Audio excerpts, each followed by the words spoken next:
There are buildings, superstructures that you only expect to see in sci-fi movies, and this new Saudi project is one of them. The Saudis have imagined a futuristic vertical city called the Line that has no cars, produces no pollution, runs an ecosystem of both people and lush vegetation, and will somehow do all this while sitting in the middle of a barren desert. Now, if you are wondering how this is even possible, then I am here to help. In this video, I will show you how the Saudis came up with the idea for the Line, how much it will cost them, and if it is even possible. Now, to understand what the Line is, first, I need to introduce you to the bigger project it falls under, NEOM. In 2017, the Crown Prince of Saudi Arabia introduced the world to a vision he had for a futuristic utopian city called NEOM that would be built in the Tabuk province of Saudi Arabia, near the Red Sea.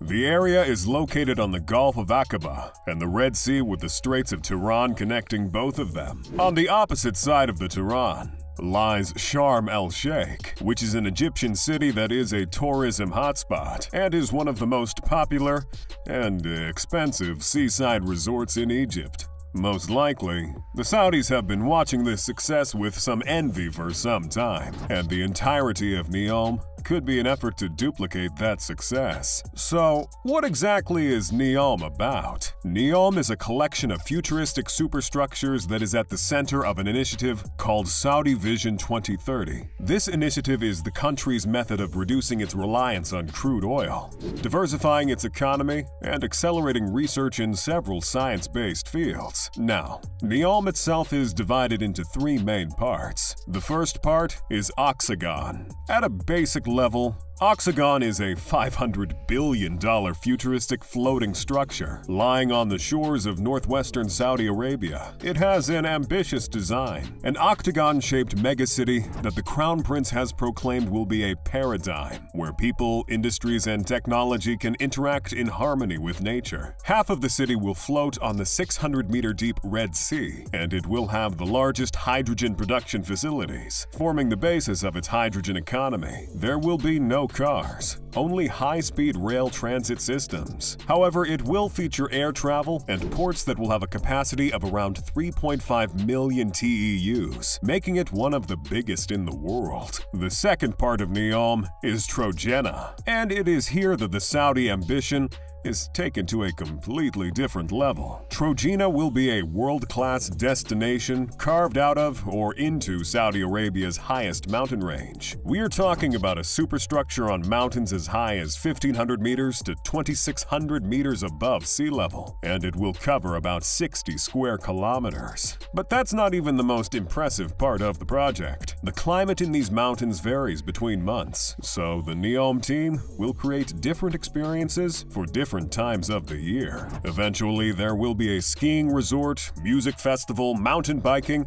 and a host of other fun and relaxing activities. The third part of NEOM brings us full circle to the Line. And if any of the projects I just mentioned sounded impressive, then this one is the showstopper, because it is the most integral part of the NEOM project, the Line. On the 25th of July 2022, the Crown Prince of Saudi Arabia, Mohammed bin Salman, unveiled the Line as a revolution in the world's approach to civilization that will prioritize humanity before anything else. In simpler terms, he wanted the Line to be the model for how future worlds would look. And the vision is beyond stunning. The Line will be a 500-meter-high superstructure of reflective glass that will have a width of about 200 meters and will stretch 170 kilometers through the desert, cutting through the mountainous terrain. Within the Line, 9 million residents will find a home. And despite that insane population, the Line will only take up just 34 square kilometers of the desert. Like Oxagon, the Line will run entirely on renewable energy. Now, I don't know if that renewable energy will be sourced from the hydrogen plants they are creating, and I'm not sure how the entire concept will work, but that's part of what makes the project exciting. Most of what the line will become upon completion will be innovated from scratch, and this becomes more clear when you realize that the line will have no roads, no cars, and will produce no carbon emissions. Since the focus is prioritizing humanity above commerce, residents will have access to all the facilities they need within a 5-minute walk. However, if they need to visit someone or explore the entirety of the building, a high-speed rail that runs the full horizontal length of the line in 20 minutes will take them wherever they want to go quickly. The structure of the line is divided into 3 different levels that can be accessed through 3 dimensions of movement, up or down or across. This concept has been termed as zero-gravity urbanism by members of the NEOM team. The first level of the line will be pedestrian. No roads, no cars, only paths and green parks that encourage walking and other leisure activities. The second level will function as a service level, and it will feature shops and a host of other commercial spaces where residents can access goods and services. The third level is the lowest level, and it will serve as the backbone of the city. This is where people and goods will be transported across the city with the aid of the high-speed transit system. The city's features don't end there. Artificial intelligence will also come in to play a major role in the residents' way of living. Automation will be the new normal, promoting efficiency throughout the futuristic city. The city will also feature digital air, and what that means is that there will be free high-speed Wi-Fi for all residents in the line. The weather will also be manipulated all year round to serve the residents' needs. We have already seen this happen in Dubai. Through cloud seeding technology and a couple of other new solutions, artificial clouds will be created and rainfall will occur more often than not in the desert location. Everything from the energy to the water that the residents drink will be 100% renewable. On the more business, socioeconomic side of things, the city will not operate under Saudi Arabia's existing governmental framework. It will have its own tax system, its own liberal labor laws, and an independent judicial system. So the next question you might want to ask at this point is how much? How much will all this grand project cost? The price for the line.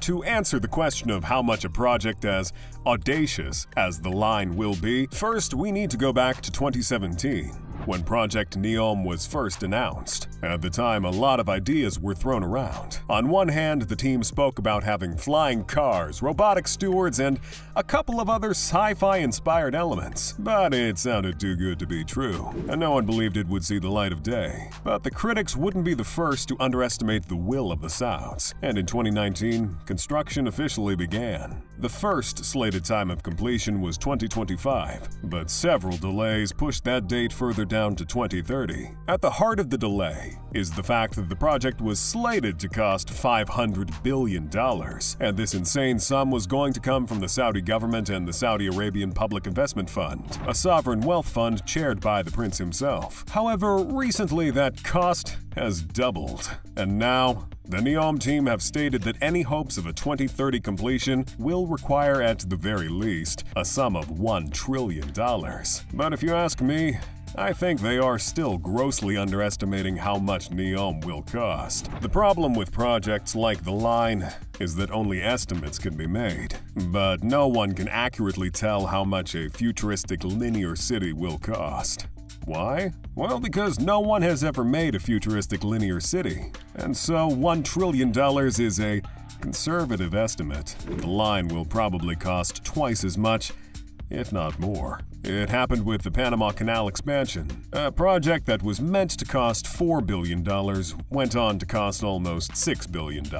And that's for a non-futuristic structure. Another good example is the Tesla story. Elon Musk tanked hundreds of billions of dollars and missed numerous deadlines while he was trying to bring the first electric vehicles to reality. The line is an incredibly expensive, incredibly risky venture that cannot afford to fail, because if it does, it might ruin the Saudis. So, you might want to ask, why on earth are they even building the line? The many reasons for the line.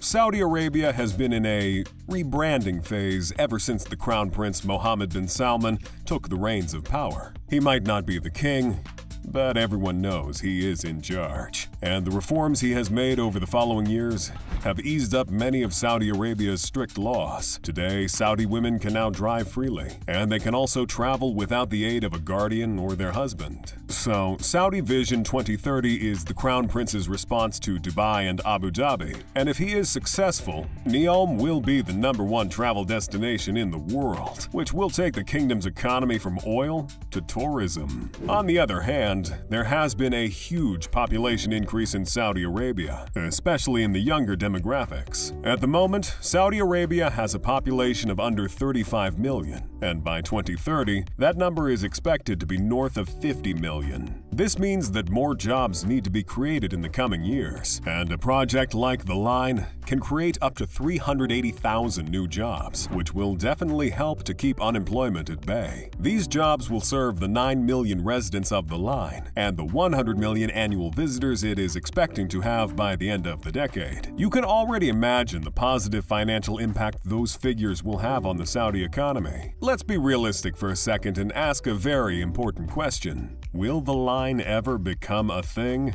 The Saudis are not immune to abandoning projects in the past, so why will this be any different? Well, maybe because this is not the first time someone is attempting to build a vertical linear city. In the 1880s, the Spanish city planner, Arturo Soria Mota, had dreamt up a city with a similar concept where every resident would be as close to nature as possible while still leading an urban life. There were also plans for something similar at the birth of the Soviet Union, and it was partially implemented in the cities of Volgograd and Magnitogorsk. And in South America, this same concept was the foundation of Brazil's capital city, Brasilia, that they commissioned in the 1950s. Now, you can argue the success or lack of the projects I just mentioned, but one thing you cannot argue with is the fact that neither Russia nor Brazil have the technology or even the money that the Saudis currently have to if The Line will be a success.